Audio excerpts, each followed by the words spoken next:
वीर Birsa Munda memorial knockout hockey tournament शुभारंभ 2 नवेम्बर 2025 रविवार सकाळ 11 घटिकार धरतीर आपा वीर बिरसा मुंडा 150तम जयंती उपलक्षे राजगांगपुर अंतर्गत राणीबंध अवस्थित वीर बिरसा मुंडा पड़िया वीर Birsa Munda memorial knockout hockey tournament शुभारंभ हो जाइए। अवसर में सर्वप्रथम राणीबंध अवस्थित धरतीर आपा वीर बिरसा मुंडा प्रतिमूर्ति माल्यार्पण करा जायथिला।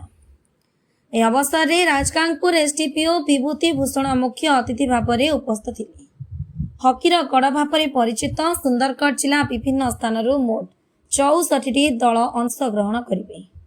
आज उद्घाटनी अवसर प्रथम दिन में झगरपुर जूनियर दल एवं सूरज परपाली दल मध्य एक मैच खेला जायथिला, जेउथिरे झगरपुर जूनियर दल 2 गोल करथिला एवं सूरज परपाली दल 4 गोल करथिला, जेउथिरे सूरज परपाली दल 2 गोल रे विजय होइतिला। ए अवसर रे राजगांगपुर पौराध्यक्ष माथुरी लुकुन सम्मानित अतिथि भाव में जोग देथिले। अन्य अतिथि भाव बिरसा मुंडा जयंती कमिटीर संयोजक आल्बर्ट किंड, सुस्मिता तिरु, अजय बाग प्रमुख उपस्थित थिले। सभा परिचालना अमित तिर्की द्वारा करा जायथिला। वर्ष राजगांगपुर राणीबंध विशेषकर मुझे वीर 150तम वीर बिरसा मुंडा जयंती सेलिब्रेशन बहुत धूमधाम रे आमे पालन करूँ। कमिटी तरफ पूरा जोरदार चली प्रोसेस कहि कौन मैंने पालन करने अनेक किसी एथर टी अलग भाव में आम पालन करूँ बोली चिंता करूँ। तेणुक वीर बिरसा मुंडा जयंती सेलिब्रेशन कमिटी तरफ समस्त आदिवासी भाई भाई मान को अनेक अनेक शुभेच्छा एवं अभिनंदन जनइबी। अनुरोध करी आमर नवेम्बर 15 तारीख फाइनल जो हॉकी टूर्नामेंट हम से समस्ते आसतु आउ हॉकी टूर्नामेंट एंजॉय करंतु। धन्यवाद। आमर हॉकी खेल एटा जातीय खेल। सुंदरगढ़ डिस्ट्रिक्ट गोटे आदिवासी डिस्ट्रिक्ट है मु समस्त आदिवासी भाई भौणी को तथा पूरा राजगांगपुर सहरवासी ता छड़ा पूरा सुंदरगढ़ जिलावासी को भी मु 150तम वीर बिरसा मुंडा जयंती सेलिब्रेशन कमिटी तरफ समस्त को अनेक अनेक शुभेच्छा एवं अभिनंदन जनाऊँगी तथा समस्त राजगांगपुर सहरवासी को मु अनुरोध करुँची सही दिन आपण मैंने आसतु एवं आमर जातीय खेल जोटा हॉकी खेल से दिन आमर नवेम्बर 15 तारीख को फाइनल हेबो से दिन आसिक आपण मैंने खेल देखंतु एवं उपभोग करंतु। धन्यवाद। आल्बर्ट किंडो वीर बिरसा जयंती सेलिब्रेशन कमिटी रो कोऑर्डिनेटर।